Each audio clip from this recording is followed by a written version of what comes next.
dizer que é importante a gente reconhecer que o projeto do Lucas já começa não apenas a trazer um debate muito interessante para essa casa, mas vejam vocês, a gente já começa a ouvir falar de seguro para o popular, né? Por que não se fez isso antes, né? Ou seja, você vê a importância da gente, do parlamento, ser uma casa de defesa do consumidor e do cidadão.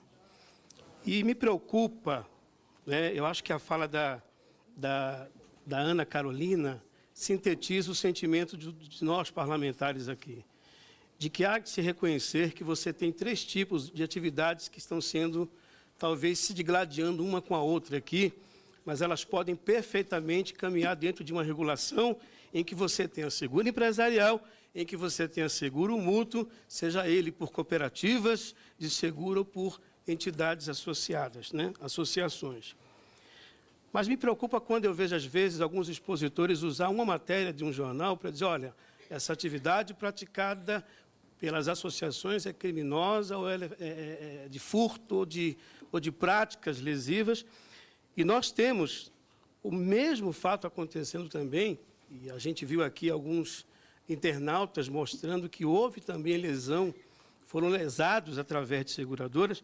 Tem uma matéria muito séria que foi vinculada pelo segurogaúcho.com.br, uma operação deflagrada, inclusive, pela Polícia Federal, aonde você teve aí seguradoras que não conseguiram honrar com os compromissos, isso dentro de uma operação que a Polícia Federal colocou, e a matéria esclarece que havia um esquema até de corrupção envolvendo alguns membros também do governo.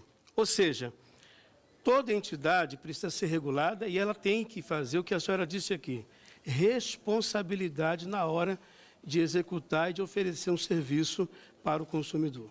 Então, generalizar as associações como se elas fossem lesivas ao cidadão, acho temerário, acho irresponsável até. Como também, nós não podemos abrir mão do seguro empresarial. Queremos que se haja uma regulação que separe claramente o que é seguro empresarial e o que é o seguro mútuo. Eu fiz 8 perguntas e vou passá-las para os nossos palestrantes. Pode ficar à vontade, deputado Jorge Wilson. Tá? Por favor. Uma delas é o seguinte, os tribunais, pode passar para eles, os tribunais vêm provando a diferença em várias decisões entre associações de socorro mútuo e socorro e seguro empresarial. Foi falado aqui que não há uma regulamentação, as atividades já é intensa no país e já tem decisões de vários tribunais que colocam muito bem a diferença entre uma coisa e outra. Sendo a principal a questão do rateio de despesas já ocorridas em forma de autogestão. Além dessa diferença, o Judiciário reconheceu que não há prêmio, não existe a transferência de risco, bem como inexiste a figura de um segurador ou segurado. Sabendo deste entendimento, eu pergunto a vossas senhorias, qualquer um pode responder dos expositores, qual o argumento jurídico e técnico de vossas senhorias que prova ser o contrário na contramão do entendimento dos tribunais? Essa é uma pergunta que eu acho que é importante a gente, e aí, se não puder responder agora, senhor presidente, que me mande por escrito. A segunda pergunta, por meio da portaria 6369 da SUSEP, foi criado um grupo de estudo sobre as associações de socorro mútuo, com a participação da própria FENACOR, da CNSEG. Esse grupo concluiu pela diferença entre a operação de auxílio mútuo e a operação de seguro. Portanto, qual é a razão de se vincular nos sites das seguradoras, que são contrárias ao próprio entendimento em que elas participaram desse grupo de trabalho? Se houve um grupo em que vossas senhorias participaram e chegou-se a essa conclusão, por que um argumento, muitas vezes, transmitido pelo site de vossas senhorias, que contraria o que vocês mesmos aprovaram no grupo de trabalho? Terceira pergunta, senhor presidente. O artigo 757 do Código Civil destaca-se contrato de seguro, segurador e prêmio. O grupo de trabalho, do qual participou a FENACOR e a CNSEG, afirma que esses elementos não estão presentes na operação de auxílio mútuo. cujo grupo restrito não estaria atuando como seguradora, vez que não estaria assumindo para si os riscos dos seus membros. Cada associado ou cooperado, nesse caso, seria ao mesmo tempo beneficiário e fornecedor da garantia aos membros do grupo. O rateio dos prejuízos, em sendo integral, não obriga a realização do estudo altarial exaustivo, como ocorre com o prêmio do seguro.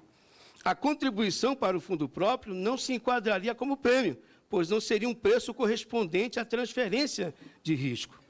A partir desse estudo técnico, com a participação da própria FENACOR, da CNSEG, qual seria o argumento técnico e jurídico que vossas senhorias colocam, o presidente que prova em contrário o próprio entendimento dessas entidades que os senhores representam? Posso continuar, presidente? Pode. Eu agradeço. O enunciado 185 da segunda jornada de Direito Civil do Conselho da Justiça Federal diz que a disciplina dos seguros do Código Civil e as normas da Previdência Privada que impõem a contratação exclusivamente por meio de entidades legalmente autorizadas não impedem a formação de grupos restritos de ajuda mútua, caracterizados pela autogestão. Com base nesse enunciado, que diz não haver impedimento de formação de grupos de ajuda mútua, qual o argumento contrário? Qual é a base legal que diz ser ilegal a união de pessoas que tenham como objetivo comum a divisão das despesas já ocorridas entre elas? A quinta pergunta, senhor presidente, e agradeço mais uma vez a sua generosidade. Um dos pontos mais discutidos nessa comissão especial é a defesa do consumidor. Como representante da Federação dos Corretores, pergunto ao nosso deputado Armando Virgílio, que muito honrou essa casa aqui com os mandatos que teve. É informado ao eventual interessado na contratação de um seguro empresarial o valor pago a título de corretagem, respeitando assim os direitos de informação, transparência e boa-fé do Código do Consumidor? Sexta pergunta. Já se ouviu dizer por diversas vezes, principalmente pelo autor Lucas Virgílio, a quem agradeço pela proposta que hoje gera esse debate, que o mercado de seguros é regulamentado, fiscalizado e supervisionado, e que existem reservas técnicas, como também o relator disse, se ocorrer prejuízo com todos os segurados, a seguradora tem um fundo para o ressarcimento de todos os consumidores. Com base nessas informações e afirmações, como se explica a dissolução de sociedades de seguradoras e o não pagamento aos segurados, terceiros e fornecedores? Se já existe um fundo para o pagamento individual de cada um, por que se falar em plano de pagamento de credores, se já existe, em tese, o dinheiro para pagá-los? Em caso prático, qual a garantia dos consumidores na dissolvida seguradora? A sétima pergunta e penúltima. Como os estimados 5 milhões de pessoas que hoje são protegidas por essas associações, se ficar decidido pelo fim do modelo do associativismo, o que será feito dessas pessoas envolvidas no processo atual? Ficarão sem seus empregos ou sem o seu amparo? E a última pergunta, senhor presidente. Em análise da composição do Sindicato dos Corretores Sincor, FENACOR e SUSEP, verifica-se a presença daqueles da Sincor e FENACOR na estrutura da mesma SUSEP. Estes atos se apresentam bem classistas. Nas palavras de Rousseau, em sua famosa obra, os atos nada é mais perigoso do que a influência dos interesses privados nos assuntos públicos. Neste diapasão, eu pergunto se vossas senhorias não vê uma imposição privada e tentativa de não aceitar algo que é legal, como as associações que são reconhecidas em outros países e no Brasil pela nossa própria Constituição Federal. Obrigado, presidente.